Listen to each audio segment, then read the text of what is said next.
महादेव कहते हैं, दिल खोल कर सांस लो, अंदर ही अंदर घुटने की कोशिश मत करो।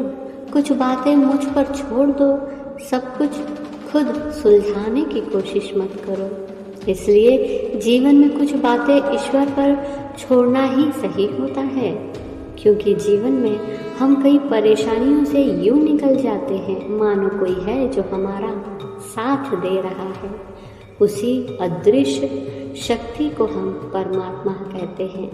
महादेव कहते हैं, इंसान को हमेशा इस बात की चिंता लगी रहती है कि लोग क्या सोचेंगे। वहीं दूसरी ओर इंसान अपनी तुलना दूसरों से करना भी नहीं छोड़ता है। कौन क्या कर रहा है, क्या कह रहा है, कैसे कर रहा है, इन बातों से आप जितना दूर रहेंगे आपके लिए उतना ही अच्छा होगा। अपने मन को समझो, क्योंकि कौन क्या कर रहा है इससे अधिक महत्वपूर्ण है कि आप क्या कर रहे हैं। जीवन की सबसे बड़ी प्रेरणा अपने अंदर की ऊर्जा को अनुभव करने में है, ना कि दूसरों की गतिविधियों में डूबने में। याद रहे, जब आप लोगों की सोच को अपनी प्राथमिकता बना लेते हैं तो आप अपने असली रूप को ही खो देते हैं।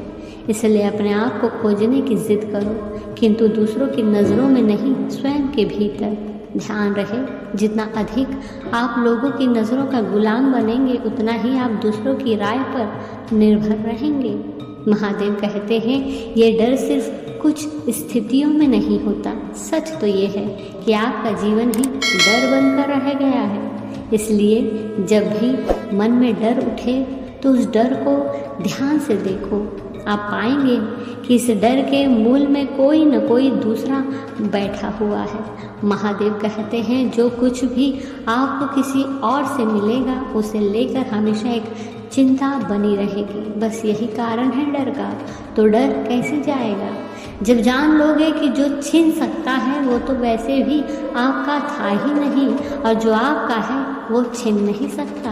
आपको इस चक्रव्यूह से बाहर निकलकर अपने आत्मज्ञान की ओर बढ़ना चाहिए। आपको ये समझना होगा कि कौन क्या कर रहा है, क्या कह रहा है, उसे अपने जीवन को प्रभावित नहीं करने देना चाहिए, क्योंकि हर किसी की क्षमताएं, प्रतिभाएं और परिस्थितियां भिन्न होती है। महादेव कहते हैं, इससे कोई फर्क नहीं पड़ता कि कोई आपके बारे में क्या सोच रहा है।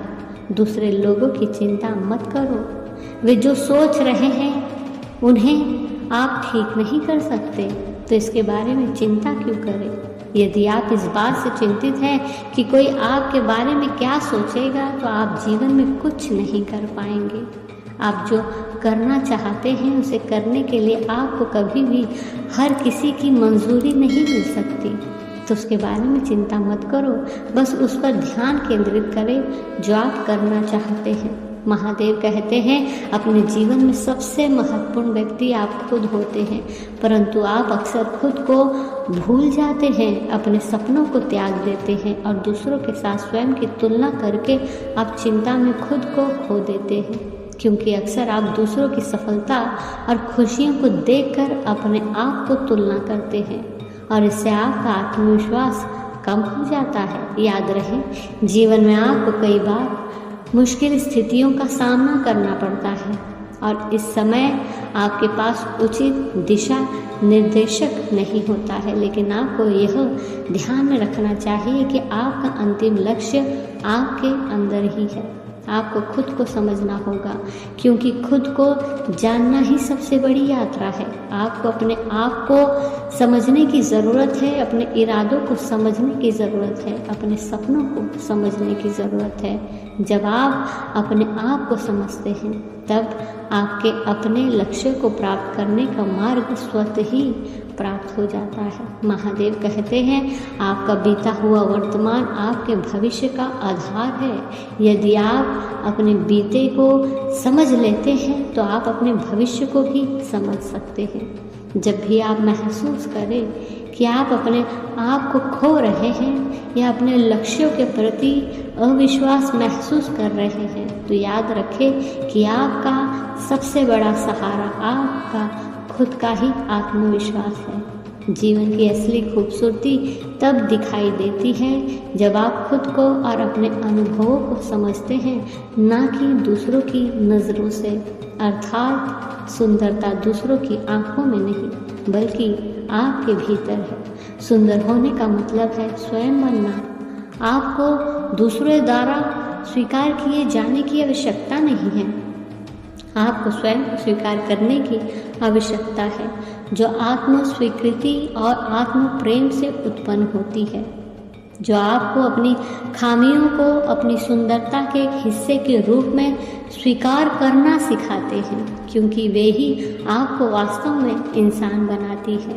महादेव कहते हैं, पहले खुद से प्यार करना आपको व्यर्थ या स्वार्थी नहीं बनाता है, यह आपको अविनाशी बनाता है, क्योंकि जब आप खुद को पूरी तरह से स्वीकार करते हैं तभी आप वास्तव में अंदर और बाहर सुंदरता बिखेर सकते हैं। महादेव कहते हैं, जो आप है वह आपकी प्राकृतिक स्थिति है, जो आप बनना चाहते हैं वह आपका निर्माण है। मनुष्य अक्सर अपने आसपास के लोगों को नियंत्रित करने का प्रयास करते हैं। वे उनके विचारों, भावनाओं और क्रियाओं के बारे में सोचते हैं और इसके परिणाम स्वरूप उनका ध्यान अपने आप से हट जाता है। याद रहे, आप दूसरे व्यक्ति को नियंत्रित नहीं कर सकते हैं, लेकिन आप खुद को नियंत्रित कर सकते हैं। महादेव कहते हैं, ये दौड़ के समान है। जो ऊर्जा आप दूसरों की गतिविधियों को निगरानी करने में लगाते हैं वह आपको आपके खुद के लक्ष्यों से दूर कर देती है। और अगर आप किसी दूसरे के बहुत करीब हैं तो यह आपको डराता है, क्योंकि जब आप अपनी ऊर्जा को दूसरी ओर फोकस करते हैं तो आप अपने आत्मसंयम खो देते हैं, आपका ध्यान भटक जाता है और आपका परिणाम आपके अनुकूल नहीं मिलता। इसलिए आपको यह समझना है कि आपकी उपलब्धियां और सफलता आपके ही हाथों में है। धन्यवाद।